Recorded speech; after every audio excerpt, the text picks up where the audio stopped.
Hey hi guys, welcome to Peter vlogs Tamil. நான் தான் உங்கள் பீட்டர் பிரசாந்த். இப்போ பார்த்தீங்கன்னா நம்ம காஞ்சிபுரம் தான் போகிறோம். காஞ்சிபுரம் வந்து சொன்னால் நீங்கள் நம்ப மாட்டீங்க. நான் அப்படியே வீடியோலேயே நான் சொல்கிறேன் என்னன்ட்டு. 500 ரூபா.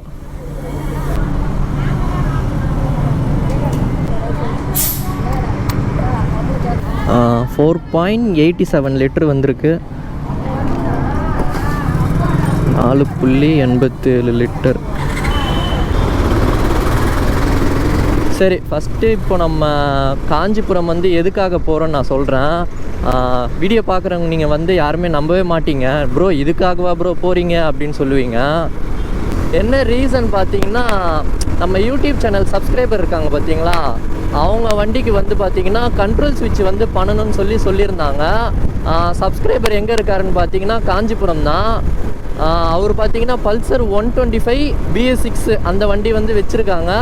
அந்த வண்டிக்கு வந்து கண்ட்ரோல் ஸ்விட்ச் வந்து பண்ணணும்னு சொல்லியிருந்தாங்க. கண்ட்ரோல் ஸ்விட்ச் பார்த்திங்கன்னா இதுதான். நம்ம யூடியூப் சேனல்லே நிறைய வீடியோ போடுவோம் பார்த்தீங்களா, இந்த கண்ட்ரோல் ஸ்விட்சுக்கான வீடியோ. அதில் வந்து நிறைய வீடியோஸ் போட்டிருப்போம்.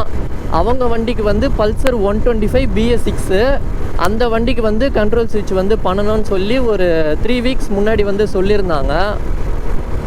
ஓகே, எல்லாம் பண்ணலாம், நம்ம கண்ட்ரோல் ஸ்விட்ச் பண்ணுறதுல தான் வந்து ஸ்பெஷலிஸ்ட்டு அப்படின்னு நம்மளும் என்ன பண்ணிட்டோம், ஓகே ப்ரோ பண்ணித்தரலாம் அப்படின்னு சொல்லிட்டு சென்னையில் வந்து நம்ம இந்த இடத்துல இருக்கிறோம் அப்படின்னு மாதிரி ஒரு சென்னையில் வந்து நம்ம இங்கே இருக்கிறோம், நீங்கள் வந்து பண்ணிக்கோங்க அப்படின்னு சொல்லிட்டேன். ஒரு 3 வீக்ஸ் முன்னாடி சொன்னாங்க. அதுக்கப்புறம் வந்து அவங்க அதுக்கப்புறம் எதுவுமே சொல்லலை, வரலன்றதை பற்றி எதுவுமே சொல்லலை. அதுக்கப்புறம் 3 வாரம் கழித்து பல்சர் 125 அவங்க வண்டிக்கு வந்து ஸ்டிக்கர்ஸ் வேணும்னு சொல்லி மறுபடியும் கால் பண்ணியிருந்தாங்க. என்னால் இப்போது அங்கே வர முடியல, சென்னைக்கு, காஞ்சிபுரம்லேருந்து சென்னைக்கு இப்போ என்னால் வர முடியல, அவங்களுக்கு வந்து ஒர்க்கு பிஸியால் வர முடியல அப்படின்னு சொன்னாங்க. நான் என்ன சொன்னேன், சரி ஓகே ப்ரோ நான் வேணால் வரேன், என்னன்னா எனக்கு பெட்ரோல் சார்ஜஸ் ஆகும் அப்படின்னு சொன்னேன். பரவாயில்ல ப்ரோ நான் தரேன், எப்படியோ நான் வந்தாலும் பெட்ரோல் போட்டுட்டு தான் வரணும், நீங்கள் உங்களுக்கு எப்படின்னு பார்த்துட்டு வாங்க, ஃப்ரீயாக இருந்தீங்கன்னா வாங்க அப்படின்னு சொன்னாங்க. சரி ஓகே, நம்ம ஏதாவது ஒரு டேஸ் வந்து ஃப்ரீ ஆக்கிட்டு அந்த டைமில் வந்து நம்ம போகலாம் அப்படின்னு சொல்லிட்டு இந்த நாளை வந்து நம்ம பயன்படுத்திக்கலாம். வண்டியில் வேறு டயர் வேறு மாற்றியாச்சா, வண்டி பாருங்க பயங்கரமாக ஏறுது. த்ராட்டில் கொடுக்க த்ராட்டில் நான் ஒரு இடத்துல தான் வச்சுருக்கிறேன், அது பாட்டுன்னு 80, 81, 82 அப்படியே ஏறிட்டே போகுது. அந்த வண்டி முதல்ல வாங்கும் போது வண்டி எவ்வளோ ஸ்பீடு ஈக்குவல், ஒரு ஸ்டார்டிங்கில் வந்து எப்படி ஒரு பிக்கப்பாக சூப்பராக இருக்கும் பார்த்தீங்களா, அந்த ஃபீல் வந்து அப்படியே வருது. இங்கேருந்து பார்த்தீங்கன்னா நமக்கு காஞ்சிபுரம் 53 கிலோமீட்டர் வருது. ஒராசிட்டு போகிறாரு பாருங்களா.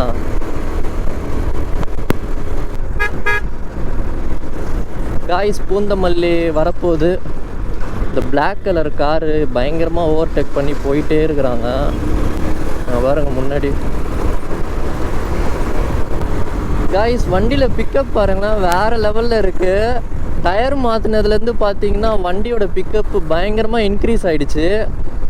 அப்படியே நான் எப்படி சொல்கிறது, நான் டயர் வீடியோலேயே பார்த்தீங்கன்னா வண்டி அப்படியே டயர் ரொம்ப ஃப்ளெக்சிபிளாக ஸ்மூத்தாக இருக்குன்னு சொன்னேன்னா, இப்போ வேகமாக ஓட்டிகிட்டு அப்படியே வரும்போது பயங்கரமாக வண்டி போகுது. கேப்பு பயங்கரமாக அடிக்குது. இதுக்கு முன்னாடி பார்த்திங்கன்னா வண்டி டயர் கண்டிஷன் சரியில்லாதனால பிக்கப் அந்தளவுக்கு இருக்காது. இப்போ கொஞ்சம் டயர் வந்து புது டயர் போட்டதால் பிக்கப் வேறு லெவலில் இருக்குது. இப்போது அதனால் பார்த்திங்கன்னா நம்ம பல்சர் 125க்கு கண்ட்ரோல் ஸ்விட்சு சேஞ்ச் பண்ணுறதுக்காக இப்போ நம்ம காஞ்சிபுரம் போகிறோம். நிறைய பேர் வந்து நிறைய வண்டி பல்சரு எந்த வண்டியாக இருந்தாலும் இருக்கட்டும், எல்லோரும் வந்து என்னோடய லொக்கேஷனுக்கு வந்து தான் வந்து கண்ட்ரோல் ஸ்விட்சாக இருந்தாலும் சரி, இல்லை வண்டிக்கு எந்த சர்வீஸ் மாடிஃபிகேஷனாக இருந்தாலும் நான் இருக்கிற இடத்துக்கு வந்து தான் பண்ணிட்டு போவாங்க. இப்போ பார்த்தீங்கன்னா ஃபஸ்ட் டைம் வந்து நம்ம ஒரு வண்டியை வந்து தேடி போய் கண்ட்ரோல் ஸ்விட்ச் வந்து நம்ம பண்ணி கொடுக்குறோம். இதுக்கு பார்த்தீங்கன்னா பெட்ரோல் சார்ஜஸ் வந்து 500 ரூபா பார்த்தீங்கன்னா நமக்கு அவங்க பே பண்ணியிருக்காங்க, ஜிபே பண்ணாங்க. ஏன்னா இங்கேருந்து நமக்கு சென்னையிலேருந்து காஞ்சிபுரம் வந்து ஒரு 70லேருந்து ஒரு 75 கிலோமீட்டருக்குள்ளே தான் வரும். அதுக்காக நம்மளோட மைலேஜுக்கு கான்செப்ட் படி பார்த்திங்கன்னா ஒரு 500 ரூபா கணக்குப்படி, ஒரு 350, 400 அப்படிலாம் இல்லாமல் ஒரு 500 ரூபாய் ரவுண்டாக வந்து நமக்கு அமௌண்ட் வந்து சென்ட் பண்ணியிருக்காங்க. பெட்ரோல் சார்ஜஸ் தனியாக வந்து நமக்கு 500 சென்ட் பண்ணிட்டாங்க. இந்த கண்ட்ரோல் ஸ்விட்சுக்கான அமௌண்ட் அமைச்சிருக்காங்க. பல்சர் 125க்கான ஸ்டிக்கர்ஸ்க்கான அமௌண்ட்டும் அமைச்சிருக்காங்க. ஃபைனலாக நம்ம அங்கே போயிட்டு வண்டி ரெடி பண்ணிட்டதுக்கப்புறம் அதுக்கான சர்வீஸ் சார்ஜு அங்கே நம்ம நேர்லேயே போய் வாங்கிக்கலாம். இவ்வளோ தான் கான்செப்ட். பார்த்திங்கன்னா இங்கே பாருங்கள், ஹப்பலி 714 கிலோமீட்டர், 714 கிலோமீட்டர். இப்போ நமக்கு காஞ்சிபுரம் பார்த்திங்கன்னா 42 கிலோமீட்டர் இருக்குது, 53 நிமிஷம். மெயின் ரோட்லேயே வண்டி ரெடி பண்ணி கொடுத்துட்டு அங்கேயே ஏதாவது லஞ்சு ஹோட்டலில் சாப்பிட்டுட்டு திருப்பவும் சென்னைக்கு வந்து உடனே கிளம்பிடுவோம். பெருசாக அங்கே ஒன்றும் வேலை இல்லை, வந்தோம் வேலையை முடிக்கிறோம் கிளம்புறோம் அப்படின்ற மாதிரி தான் இருக்குது. இந்த ஒரு சப்ஸ்கிரைபரால் மட்டும் இங்கே வர முடியலை அப்படின்ற ஒரு ரீசனுக்காக மட்டும் பெட்ரோல் சார்ஜஸ் நம்மளே வாங்கிட்டு நம்மளே நேரடியாக போய் வந்து நம்ம வண்டியை வந்து ரெடி பண்ணி கொடுக்குறோம். இன்னும் ஒரு 13 கிலோமீட்டர் தான் இருக்குது, 16 நிமிஷம். மியூசிக் போடுங்க, டன் டன் டன். சரியான காமெடி. யார் அடித்தாங்கன்னு தெரியல, இல்லைன்னா ஆர்னு திருப்பி அடிக்க சொல்லலாம். ஆர்னர்னா காஞ்சிபுரம் டிஸ்ட்ரிக்ட் வரப்போகுது. ஆல்மோஸ்ட் காலையிலேருந்து எதுவும் சாப்பிடல, கொஞ்ச நேரம் வெயில் இல்லாமல் இவர் தான் டன் டன் டன். மியூசிக் பயங்கரமாக இருக்குது. ஒரு கருப்பு கார் வருது பின்னாடி, நமக்கு ஈக்குவல் ஏறுறாங்க. நமக்கு பாருங்கள், இப்போ இந்த காலி ரோடு வந்துச்சா, அசால்ட்டாக ஏறலாம். இப்போ அந்த கருப்பு கார் எப்படியோ நம்மளை ஓவர்டேக் பண்ணுவாங்க.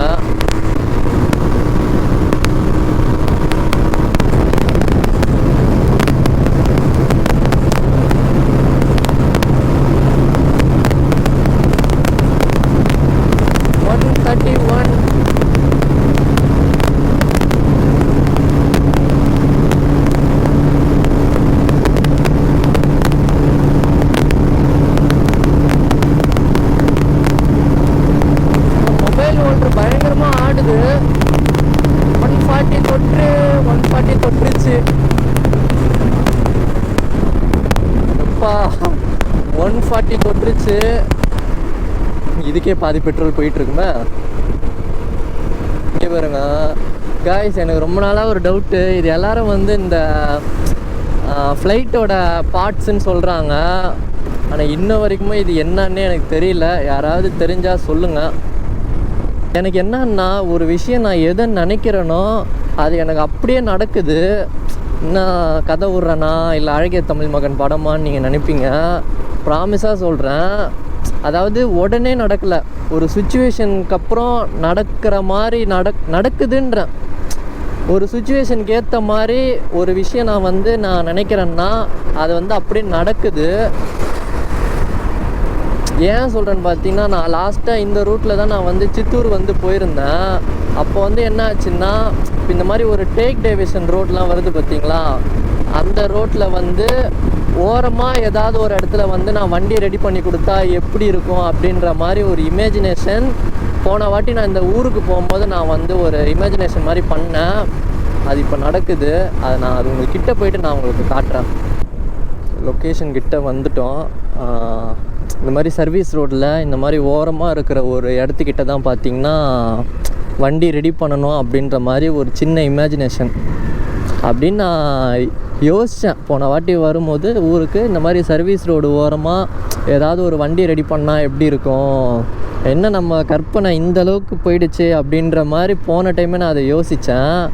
பட்டு இந்த மாதிரி ஒரு கற்பனையே நடக்குதுன்னும் போது தான் என்ன சொல்கிறது தெரில. அதுதான் நான் அப்படி சொன்னேன், நினச்சதை வந்து நடக்குதுன்னு.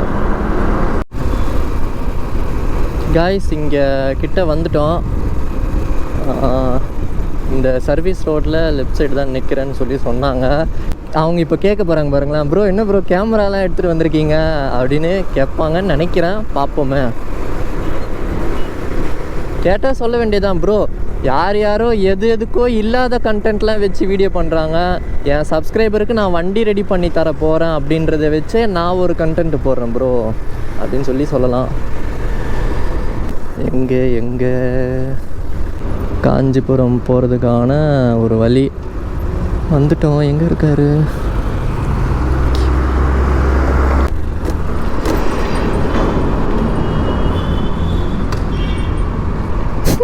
காய்ஸ் சொன்னால் நம்ப மாட்டீங்க, இந்த மாதிரி ஒரு பிரிட்ஜு கீழே இந்த மாதிரி இடத்துல வண்டி ரெடி பண்ணணும்னு நினச்சோம் பார்த்தீங்களா, அதே மாதிரியே பண்ணுறோம் இப்போது. Hi bro. ஃபோன் பண்ணும்போது தான் நீங்கள் கிளம்புங்களா? ஆமாம் ப்ரோ, லேட் ஆகிடுச்சு. காய்ஸ் ஒரு வழியாக கண்ட்ரோல் ஸ்விட்ச் வந்து பண்ணிட்டோம். இப்போ வந்து எப்படின்னு நான் வந்து இதில் சொல்கிறேன். ஃபஸ்ட்டு பார்த்தீங்கன்னா இது பல்சர் 125. இதுதான் வந்து நம்ம பண்ண கண்ட்ரோல் ஸ்விட்சே வந்து இது கண்ட்ரோல் ஸ்விட்ச் இதில் வருது பார்த்தீங்களா. இதில் வர ஸ்விட்சு இந்த கில் ஸ்விட்சே வந்து ப்ரௌன் கலரில் இருக்கும். இதை வந்து நம்ம ரெட் கலரில் ஆல்ட்ரு பண்ணியிருக்கோம். அதாவது வண்டியிலே இருக்கிற ஸ்டாக்கு கில் ஸ்விட்சை வந்து நம்ம இதில் போட்டு ஆல்ட்ரு பண்ணியிருக்கோம். இப்போ வந்து எல்லா லைட்ஸும் ஆஃபில் இருக்கா. இப்போ ஃபஸ்ட்டு ஒரு ஸ்விட்ச் போட்டோன்னா நமக்கு வந்து இந்த டிஸ்பிளே லைட்டு, பார்க்கிங்கு, இந்த ஸ்விட்ச் லைட் எல்லாமே எரியும். நெக்ஸ்ட்டு வந்து ஹெட்லைட்டு.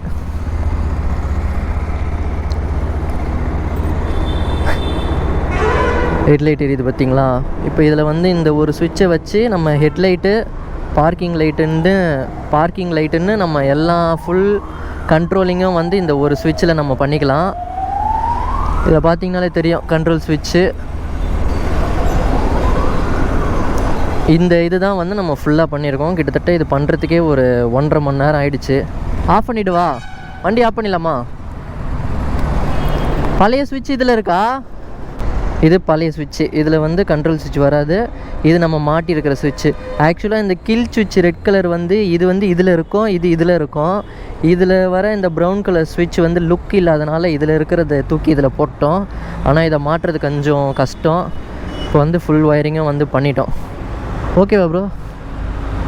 ஓகேவா உங்களுக்கு? எல்லாம் செக் பண்ணிட்டீங்களா?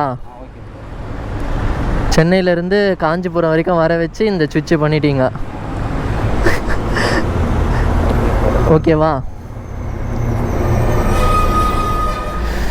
அவ்வளோதான், வண்டி ரெடி பண்ணி கொடுத்துட்டோம். வண்டி ஓனர் வண்டி எடுத்துகிட்டு போயிட்டாங்க. சரியான ஹோட்டலு, செம்ம டேஸ்ட்டு. ஹோட்டல் அங்கே இருக்கு பார்த்தீங்களா, இந்த சின்ன இது மாதிரி தான் போட்டு பண்ணுறாங்க. இவ்வளோ சூப்பராக இருந்தது. இன்றைக்கி தேர்ஸ்டேன்றதால நான் நான்வெஜ் சாப்பிட மாட்டேன். வெஜ்ஜில் வந்து இந்த வெரைட்டி ரைஸ்லாம் இருந்துச்சு, அதுதான் சாப்பிட்டேன். செம்ம டேஸ்ட்டு. தக்காளி சாதமும் தயிர் சாதமும் மொத்தமே வந்து தக்காளி சாதம் வந்து ஒரு 40 ருபீஸ் வந்துச்சு. அடிஷ்னலாக அந்த 10 ரூபாய்க்கு வந்து தயிர் சாதமும் கொடுத்தாங்க. சாப்பிட்டேன்னா வயிறு ஃபுல்லு. இப்போது வந்த வேலை முடிஞ்சுது, வண்டி ரெடி பண்ணி கொடுத்துட்டோம். இப்போ இங்கேருந்து நம்ம வீட்டுக்கு திரும்பவும் ஒரு 70 கிலோமீட்ரு போகணும். டைம் வந்து டைம் பார்த்திங்கன்னா இப்போது 3:45, 3:50 கிட்ட ஆகுது. ஒரு வண்டி ரெடி பண்ணுறதுக்கு ஒரு 70 கிலோமீட்ரு வந்து வண்டியை ரெடி பண்ணி கொடுத்தோம். என்னென்னா வீடியோலே சொல்கிற மாதிரி நிறைய மெக்கானிக் வந்து இதை வந்து பண்ணித்தர மாட்டாங்க. ஏன்னா எனக்கே 1.5 மணி நேரம் ஆச்சு. 1 மணி நேரம் சொன்னேன் நானே, எனக்கே 1.5 மணி நேரம் ஆச்சு பண்ணி கொடுக்கறதுக்கு. எப்படியோ ஒரு வழியாக பண்ணி முடிச்சிட்டோம். என்னென்னா ஒரு 2 தலைவலியாக போச்சு. இந்த ஆட்டோ இருக்குது பார்த்தீங்களா, இந்த இடம் தான். இந்த இடம் வந்து மறக்க மாட்டேன். இப்போ நெக்ஸ்ட் டைம் ஏதாவது இந்த ஊரை தாண்டி நான் போனேன்னா, இந்த பிளேஸ் தாண்டி நான் போனேன்னா எனக்கு இந்த இடத்துல ஞாபகம் வரும். நான் அன்றைக்கி நம்ம வந்து பல்சர் 125க்கு வந்து நம்ம கண்ட்ரோல் ஸ்விட்ச் பண்ணி கொடுத்தோம் அப்படின்னு. என்னென்னா ஒரு 1:30 மணிக்கு வந்தேன்.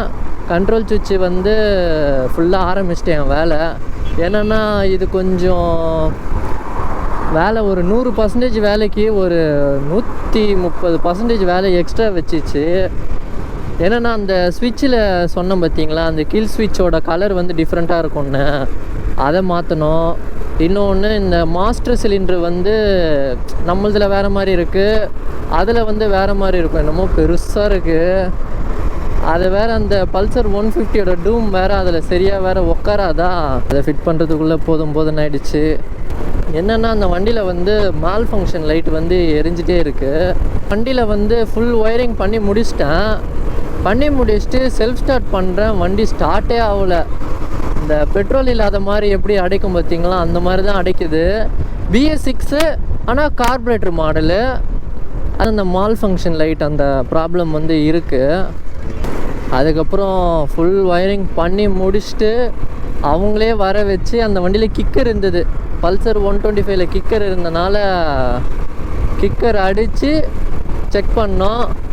த்ராட்டில் கொடுக்காம அப்படியே விட்டுருந்தோன்னா அது வண்டி வந்து ஓரளவுக்கு ஐட்லிங் வந்ததும் வண்டியை ஸ்டார்ட் பண்ணிவிட்டு கண்ட்ரோல் சுவிட்ச் ஆன் பண்ணால் தான் வந்து அதில் வந்து நம்ம எப்படி கண்ட்ரோல் சுவிட்ச் பண்ணியிருக்கோன்றது அதில் தெரியும், இல்லைன்னா தெரியாது. இன்னொரு 2 தலைவலி சொன்னேன். ஒரு தலைவலி வந்து அந்த வண்டியில் இந்த மால் ஃபங்க்ஷன் லைட்டு. ரெண்டாவது தலைவலி என்னன்னா, நான் அந்த ஃபுட்டேஜ்லேயே பார்த்துருப்பீங்க, இந்த வீடியோலேயே பார்த்துருப்பீங்க. அவங்கள நம்ம பார்த்ததுக்கப்புறம் அந்த பிரிட்ஜு கீழே போய் வண்டியை வந்து நம்ம ஓரம் கட்டியிருப்போம். அப்போ என்ன ஆச்சு, கேமரா வந்து நான் ஆஃபே பண்ணல, அப்படியே விட்டுட்டு நான் வந்துட்டுக்கிறேன் போல். ஃபுல்லாக ட்ரை ஆயிடுச்சு. வண்டியை வந்து ஒயரிங் பண்ணியிருக்கிறோம் அப்படின்றத பற்றி ஒரு ரிவ்யூ மாதிரி பண்ணலான்னு கேமரா ஆன் பண்ணுறேன், ஆனே ஆகலை. வண்டியில் இருக்கிற சார்ஜர் எடுத்து போட்டு ஆன் பண்ணி பார்த்தேன். பவர் பேங்க் இருந்தது, அதில் போட்டேன், ஒரு ரெஸ்பான்ஸ் இல்லை. அவங்களுக்கும் வேறு டைம் ஆயிடுச்சுன்னாங்களா.